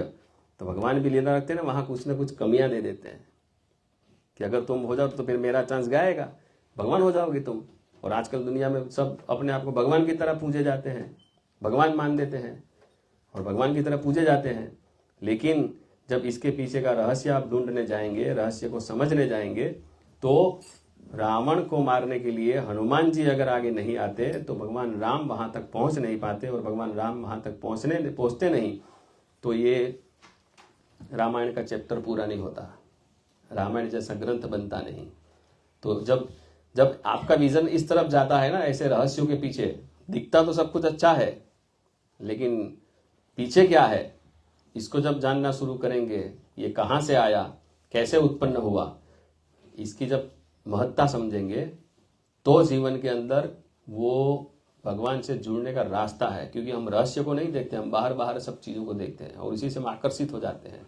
और आकर्षित होने के बाद हमें पता चलता है कि ये हमने क्या कर दिया। देखो भगवान गुरु महाराज आपके लिए क्या क्या नहीं करते हैं। गुरु महाराज आपके जीवन में, जैसे मैंने बताया वो बैलेंस वाली बात, वो बैलेंस खत्म हो जाता है अपने गुरु को दीक्षा देने में। इसीलिए वो व्यवहार रखा है दक्षिणा का कि गुरु जब ज्ञान देते हैं तो उनको दक्षिणा देना चाहिए।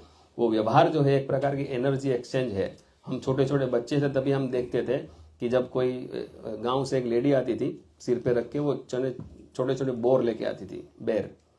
तो जब उनको लेना होता है तो एक कटोरी भर के गेहूं दो, वो एक कटोरी भर के वो बेर देती है। तो इसमें पैसे कहाँ से आए? पैसे तो कहीं थे ही नहीं।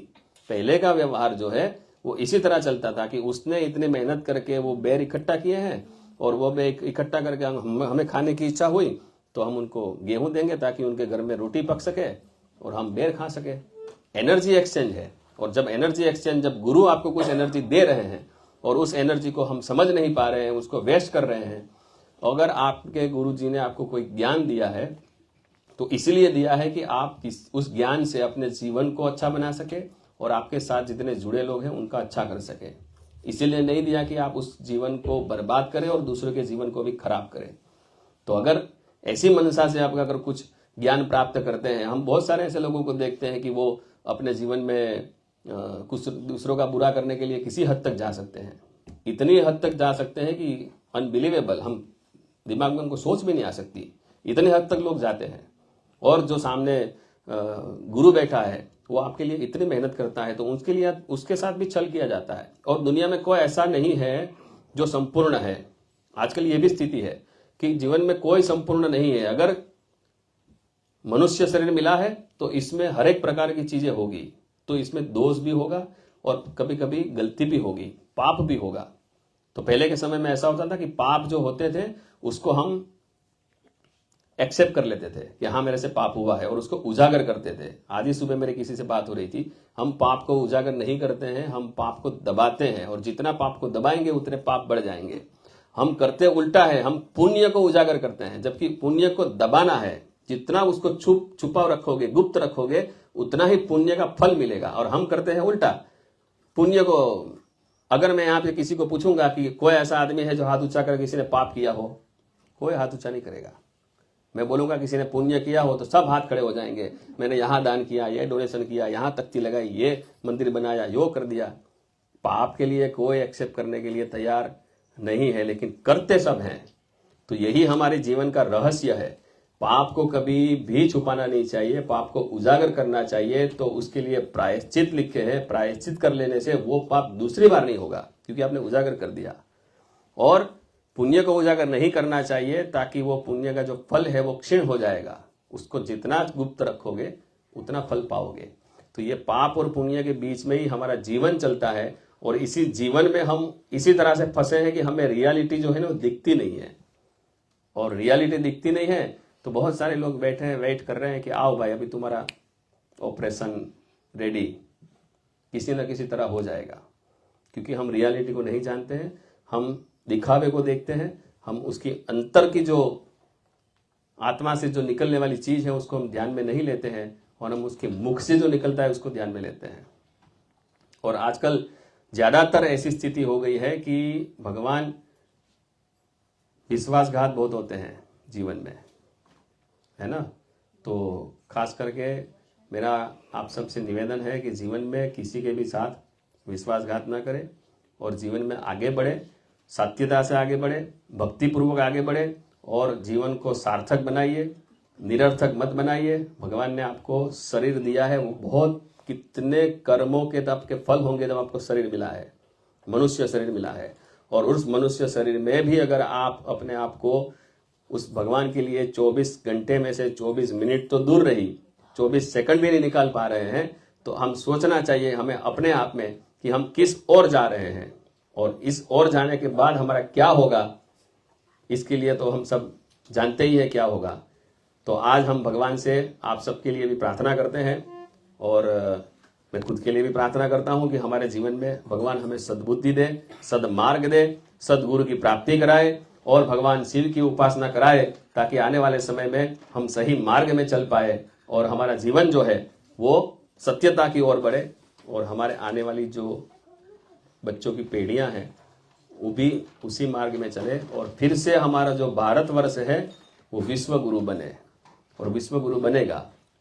तो इसी के साथ ये 3 दिन का जो उत्सव आपने इसके लिए मुझे धन्यवाद तो बहुत कम चीज़ है, लेकिन आपने मुझे जो ये मौका दिया, ये सिडनी जैसे शहर में, ऑस्ट्रेलिया जैसे देश में एक विश्वास जो मेरे पर जताया, बस वही विश्वास के रूप में मैं अपने जो मेरे पास जो भी भगवान ने मुझे मति अनुसार ज्ञान दिया है, मेरे गुरु के द्वारा मुझे जो ज्ञान मिला है और मेरे जो सोमनाथ जी की कृपा है मेरे ऊपर, वही मैंने आपके साथ सिर्फ बांटा है। मैंने किसी को कुछ उपदेश नहीं दिया है, ना मैं अपने आप को गुरु मानता हूँ, ना मैं किसी को गुरु के लायक हूँ। मैंने एक उपदेश दिया है या मैंने अपनी जो भी ज्ञान था मैंने आपके साथ बांटा है। और अगर बस यही हमारे जीवन का सार है, कुछ देना है ना, तो आपने हमें जो मौका दिया है इसके लिए मैं आपके लिए बहुत बहुत धन्यवाद तो बहुत कम है, लेकिन इसको हम कभी भूलेंगे नहीं। आपके साथ ऑलवेज जुड़े रहेंगे। आप कभी भी पधारिए और आप सबको भी मेरा निमंत्रण है, सोमनाथ पधारिए। नहीं आए हैं तो जरूर आइए, आए हैं तो फिर से पधारिए। और भगवान अब पहले जब आए थे ना तो आपको शायद उनकी महत्ता पता नहीं होगी, लेकिन अब उनकी महत्ता पता चली है कि वहाँ आके आपको क्या एक्सपीरियंस करना है, अपने मन के अंदर क्या चल रहा है उसके बारे में एक्सपीरियंस करना है। वो पीस अगर प्राप्त करना है तो उस क्षेत्र में एक बार आइए और भगवान सोमनाथ जी की कृपा पाइए। और बाकी राज जी और शर्मिला जी जिन्होंने हमारा ये उत्सव जो है इनको सरगम रेडियो ने लाइव सब कितने घरों तक पहुंचाया है, कितने कानों तक पहुंचा है, इसका पुण्य जो है वो आपको भी प्राप्त होगा। और सोमनाथ जी ने इन सब के पीछे अगर मैं मानूं किसी को तो इनका बहुत प्रयास रहा है और इनकी ही बदौलत मैं आज यहाँ तक आ पाया हूँ। और कहीं ना कहीं भगवान की सबके ऊपर कृपा है, तो इनके ऊपर भी वो कृपा है, इसीलिए ये सब हो पा रहा है। ये सब हम लोग एक कैरेक्टर है जो भगवान ने सब निश्चित किया है, तो हम सब निभा रहे हैं। तो आप सबका बहुत बहुत धन्यवाद। आपने मुझे 3 दिन तक सुना और आपने मेरे से जो भी ज्ञान आपसे शेयर किया है, मैंने इसमें कुछ गलतियां भी हुई होंगी तो इसके लिए मैं माफ़ी मांगता हूं। और बस ज़्यादा तो बोलना मुझे लगता है कि ज़रूरत नहीं है, सब आप समझदार लोग हैं। तो अगर इसके सिवा भी किसी ने अपना थोड़ा बहुत भी योगदान दिया है इस यज्ञ में, ये 3 दिन के उत्सव में, मैं अगर किसी का नाम नहीं ले पाया, वैसे तो हमारे पीटर जी, ये सुनीता जी, ऐसे हम बहुत सारे लोगों से यहाँ पहुँचने में और मदद करने में इन सब का बहुत बड़ा हाथ है। हमारा ऐसा प्रोग्राम सेट करने में इन सब का बहुत बड़ा हाथ है। लेकिन अब पर्टिकुलरली सबका नाम लेंगे तो दिन चले जाते हैं, लेकिन सब समझदार है, कोई बुरा लगाएंगे नहीं, इतना हमें विश्वास है। बाकी तो इसमें भी बहुत बड़ा बवाल हो जाता है, ये सब चीज़ें भी बहुत सोचने समझने वाली है। लेकिन मुझे लगता है कि सबका भाव है और आपने सबने मुझे प्रेम दिया है, इसके लिए मैं बहुत आभारी हूँ। जय सोमनाथ, ओम नमः शिवाय। हमारा के आनंद के लिए एक आचार्य जी का धन्यवाद हम करेंगे। थोड़ा सा मैं भगवान का एक बार मंत्रोच्चार कर ले। ओम त्र्यंबकम यजामहे सुगंधिम पुष्टिवर्धनम उर्वारुकमेव बंधनान् मृत्योर्मुक्षीयमामृतात्। ओम त्र्यंबकम यजामहे सुगंधिम पुष्टिवर्धनम उर्वारुकमेव बंधनान् मृत्योर्मुक्षीयमामृतात्। ओम त्र्यंबकम यजामहे सुगंधिम पुष्टिवर्धनम उर्वारुकमेव बंधनान् मृत्योर्मुक्षीयमामृतात्। ओम सोमनाथ महादेव की जय। नमः पार्वती पतये हर हर महादेव हर। चले 3 रोज आप लोगों ने जो लोग आए और जो लोग एक रोज भी आए, आप सभी को आनंद तो जरूर मिला होगा। तो इस आनंद के लिए जोरदार ताली आचार्य जी के हो जाए। अगर आचार्य जी से हम जानते हैं आरती करना है, एक सवाल बड़ा मन में उठ रहा है, हम जल्दी से पूछना चाहते हैं। वो क्या है कि आपने कहा कि गुरु बनाना ना, और गुरु योग होना चाहिए और शिष्य भी योग होना चाहिए। तो हम देखते हैं काफी लोग जाते हैं, हम तो कवरेज करते हैं, तो काफी लोग जाते हैं अपने बच्चों को लेकर जाते हैं और साथ साथ में उसको भी दीक्षा दिवा देते हैं। और कोई डिसेबल होता है, स्पेशली उस पर हमारा ध्यान है, डिसेबल होता है तो उसको ना कोई अनुभव है कि ये गुरु कौन है और ना गुरु को अनुभव है कि बच्चा की कैपेबिलिटी क्या है। तो इसमें सही चीज है वो करना? नहीं, मेरे मानने से ऐसा है कि कभी भी, इसीलिए मैं इतना भार देके बोल रहा था कि पात्रता के बिना किसी को कुछ नहीं देना चाहिए। तो जब आप जानते नहीं हो गुरु को अच्छी तरह से, ना गुरु शिष्य को अच्छी तरह जानता है, तब तक वो गुरु परंपरा सही तरीके से नहीं चलेगी। तो मेरा मानना है कि ऐसे भी किसी को भी ना किसी से दीक्षा लेनी चाहिए, ना किसी को ऐसे दीक्षा देनी चाहिए, क्योंकि मंत्र है ना, मंत्र को बोलने के तरीके हैं, उनका एक स्वरबद्ध एक इसीलिए छंद का महत्व है ना। तो छंद के अनुरूप उस मंत्र को बोला जाता है, और उस मंत्र को अगर उस रूप नहीं बोला गया है तो किसी भी भाव से दीक्षा दी है, लेकिन वो जब मंत्र सही नहीं है, क्योंकि मंत्र है ना, वाइब्रेशन तो आएगा, फल तो मिलेगा। अब सही नहीं किया है, फल तो मिलेगा, जैसा किया ऐसा फल मिलेगा। तो सही नहीं किया है तो गलत फल मिलेगा, और अगर प्रॉपर तरीके से किया है तो उसका पूरा फल मिलेगा। इसीलिए दीक्षा देना एक समय में बहुत बड़ा उत्सव होता था, उत्सव मनाया जाता था कि जब दीक्षा दी जाती थी। और आज जिस तरह से आपने क्वेश्चन पूछा, बहुत अच्छी बात है कि कोई भी किसी को भी कैसे भी दीक्षा दे देता है। जहां तक शास्त्र में मत दिए हुए हैं, इस हिसाब से मैं बोल रहा हूं, मेरा अपना कुछ नहीं है इसमें। ये शास्त्र में बताई गई चीजें हैं कि दीक्षा देने के लिए तो पात्रता होनी चाहिए, मुहूर्त होना चाहिए, ज्ञान होना चाहिए, लेने वाले में भी वो समझ होनी चाहिए। तब जाके अगर वो दीक्षा दी जाए, ली जाए, तो ही उसका फल है, तो ही दोनों का अच्छा भी होगा, अदरवाइज दोनों का पतन होगा, दोनों के लिए वो नुकसानदायक होगा। और ऐसा कि बहुत सारे आजकल ये हो गया है कि वैदिक मंत्रास जो है, वो वैदिक मंत्रास बहुत सारे लोग पढ़ते हैं, पढ़ाते हैं। अच्छी बात है, वैदिक परंपरा चलनी चाहिए, लेकिन जब तक आप अपने आप में किसी से वो ज्ञान नहीं लिए हो और वैदिक परंपरा से वो नहीं सीखे हैं, तो मुझे लगता है कि आपको गुरु, अगर मैं कुछ आपको ज्ञान दूं या दीक्षा दूं, तो उससे पहले मुझे मेरे गुरु से आज्ञा लेनी पड़ती है कि मैं आपका दिया हुआ कुछ ज्ञान है किसी को दे सकता हूं। जब वो बोलेंगे कि हाँ तुम उस पात्र हो गए हो कि तुम किसी को दे पाओ, तब वो गुरु से आज्ञा लेके वो दिया जाता है। जब तक आज्ञा नहीं मिलती तब तक वो ज्ञान किसी को दिया भी नहीं जाता है। अब बिना आज्ञा के दोगे तो उसका फल भी उल्टा होगा, उसके लिए भी होगा और देने वाले के लिए भी होगा, क्योंकि सोचे समझे बिना उसको दे दिया। और इसमें एक बात सबसे बड़ी कि जब दीक्षा दी जाती है तो उसका एक पर्टिकुलर टाइम होता है, मुहूर्त होता है। मुहूर्त के बिना दीक्षा भी नहीं मिलती। शास्त्र में सब कुछ मुहूर्त के हिसाब से चलता है।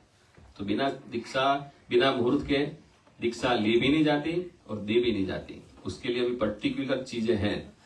तो ये सब चीजों को ध्यान में लेके सदगुरु अगर कोई मिल जाए तो उनसे दीक्षा लीजिए, अदरवाइज उनसे उपदेश लीजिए। दीक्षा लेने की जरूरत नहीं है, उपदेश दो आप कि आप नमो भगवते वासुदेवाय का जप करो, आपको बहुत अच्छा फल मिलेगा, ये होगा वो होगा। मैं जैसे बोला पंचाक्षर मंत्र का जप करो, ये उपदेश दो। उपदेश देना ठीक है, लेकिन दीक्षा देना ये मुझे लगता है कि थोड़ा शास्त्रोक्त पद्धति से जाना चाहिए, विधि विधान से जाना चाहिए, और उसी शैली से करेंगे तो सबका कल्याण होगा। बाकी इससे पूरे समाज में उसका दुष्प्रभाव होता है। ऐसा नहीं कि जिसको दिया, क्योंकि वो जो कर रहा है उसके वाइब्रेशन बन रहे हैं, उसी वाइब्रेशन से आपके आसपास में जितने लोग रहते हैं उनको भी इफेक्ट होगा। तो सोच समझ के दीक्षा का दान करना चाहिए और दीक्षा ग्रहण करनी चाहिए। शायद मुझे लगता है कि आपको थोड़ा बहुत मेरे उत्तर से सेटिस्फेक्शन होगा। जी हाँ, जी हाँ, जरूर जरूर। क्योंकि हम देखते हैं एवरीडे क्या हो रहा है आजकल। दीक्षा तो लेफ्ट राइट सेक्टा बिक रहा है, या बिक नहीं रहा है या मिल रहा है, जो मांगे दीक्षा दे रहा है, ले रहा है ना। तो उसका महत्व तो लोग समझ नहीं रहे हैं। क्या हो गया ना, इसी आप जो बोल रहे हो बात सही है, क्योंकि क्या हो गया है ना, दीक्षा का व्यापार हो गया। जैसे पहले के समय में गुरुकुल होते थे फ्री ऑफ चार्ज। आज भी मैं 5 साल पहले 6 साल पहले गोवा गया था एक अतिरुद्र यज्ञ में, तो वहां पे गुरुकुल दिखाने मुझे ले गए, और गुरुकुल की व्यवस्था आप देखो तो बहुत अच्छी व्यवस्था है। और जब मैंने पूछा कितने बच्चे यहाँ पढ़ते हैं, तो बोले एक भी नहीं। बताओ। मैंने कहा क्यों? तो बोले सब कुछ फ्री ऑफ चार्ज है, लेकिन कोई आने को तैयार ही नहीं है, पढ़ने को तैयार ही नहीं है। तो मैंने उनको बताया कि शायद ऐसा होगा कि जो बच्चे आज के आते हैं, क्योंकि परिवर्तन है ना, तो सबको टच करता है। तो मैंने सोचा कि शायद ब्राह्मण के बच्चे होंगे तो उनको ये होगा कि भाई अगर हम धोती पहन के जिएंगे तो दुनिया जीने नहीं देंगे, तो हमें टेक्नोलॉजी के साथ जीना है। तो मैंने कहा उसको इलेक्ट्रिक बोर्ड, उसको आईपैड में पढ़ाना सिखाना शुरू करो। वेद जो है अब सब उसमें आ गए हैं, तो उसको उस तरह से टेक्नोलॉजी के साथ कनेक्ट करो और उस तरह से पढ़ाओ। तो उन्होंने मुझे बोला कि ये सोच लानी पड़ेगी तभी शायद ये गुरुकुल चलेंगे। तो पहले के समय में दीक्षा फ्री ऑफ चार्ज थी। आज के समय में सबसे महंगी अगर कोई चीज है तो वो ज्ञान है। आप स्कूल में अगर रैंडम बच्चे को डालोगे तो क्या होता है बताओ, कितनी फीस है। उस समय में कभी फीस नहीं होती थी। अंत में आपको जो देना है गुरु को दक्षिणा दो तो भी ठीक, ना तो भी ठीक। तो इसीलिए ये जो है ना, ये विद्या का व्यापार हो गया है। और इसी व्यापार की वजह से विद्या का जो विद्या विनय से सुशोभित होती है। आजकल ये हो गया, विद्या तो मिलती है लेकिन विनय किसी के पास नहीं है। और जब विनय के बिना विद्या होती है वो सबका नाश करती है। तो ये व्यापार जब शुरू हुआ तो समझ लीजिए कि वो व्यापारी हो गया, फिर उसमें कोई अच्छा बुरा ही होगा, कुछ न कुछ फल मिलेगा। तो मेरे मानना है कि आप गुरु सोच समझ के और विद्या सोच समझ के गुरु बनाइए, उसी से प्राप्त करें। धन्यवाद। एक बार हम धन्यवाद देना चाहेंगे शनि संकट मोचन मंदिर को, जिन्होंने 3 रोज का जो उत्सव यहाँ पर मनाया, और हम उम्मीद करते हैं कि आगे भी ऐसा चलता रहेगा। धन्यवाद।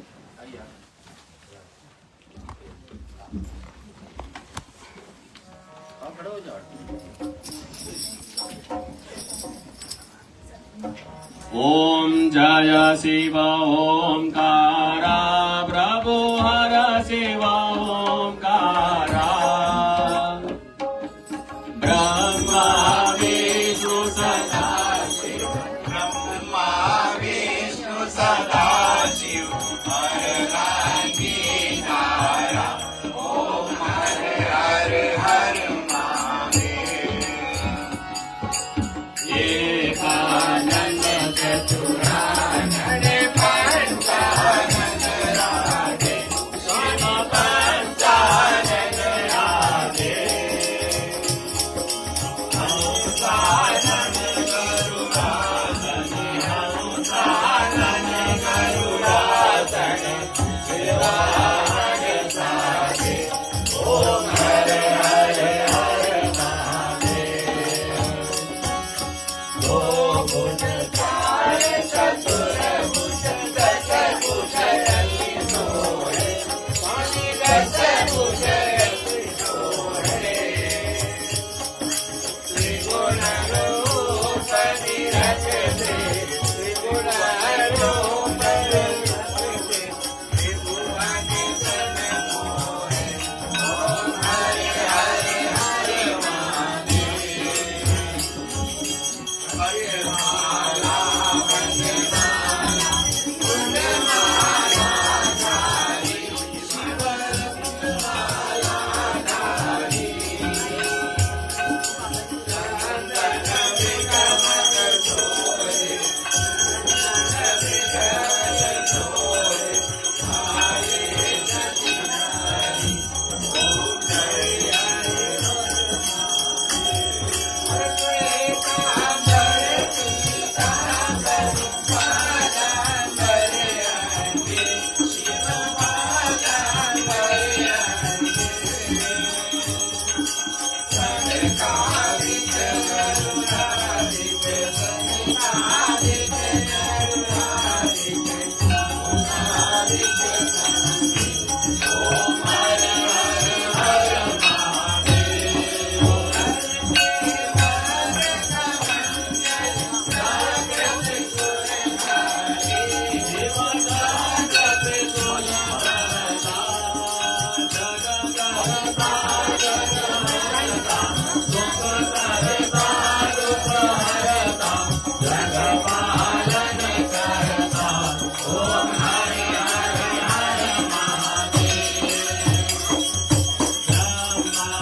में सुगंधिं पुष्टिवर्धनम् उर्वारुकमिवामृत्योर्मुक्षीयमामृताम्। Sorry to interrupt. ओम सर्वेषां स्वस्ति भवतु, सर्वेषां शांति भवतु, सर्वेषां पूर्ण भवतु, सर्वेषां मंगल भवतु। ओम सर्वे भवन्तु सुखिनः, सर्वे सन्तु निरामयाः, सर्वे भद्राणि पश्यन्तु मा कश्चित् दुःखभाग्वते। ओम अस्तु मा सद्गमय, तंसो मा ज्योतिर्गमय, ऋतो मा अमृतमय। ओम पूर्णमदः पूर्णमिदं पूर्णस्य पूर्णमुदच्यते पूर्णस्य पूर्णमादाय पूर्णमेवावशिष्यते। ओम शांति शांति शांति। ओम शांति शांति शांति। ओम नमः शिवाय। आचार्य जी ने सोमनाथ ज्योतिर्लिंग मंदिर से ये खास प्रसाद आप सबके लिए लाए हैं। तो बस एक छोटी सी आग्रह है, अगर आप एक फैमिली अगर आप ले ले तो, because we have to give this to a lot of क्योंकि वो other people as well. सबके पास नहीं पहुंच पाएगा, लेकिन हाँ। परिवार के पास पहुंच तो अगर आप जाएगा। एक फैमिली की तरह से आए तो यही हमारी रिक्वेस्ट है। Thank you. परिवार के लिए पहुंचेगा तो सोमनाथ जी वहाँ तक पहुंच जाएंगे।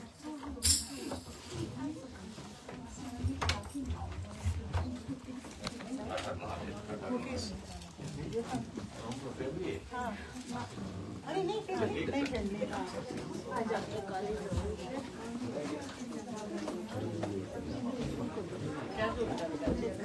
रोका है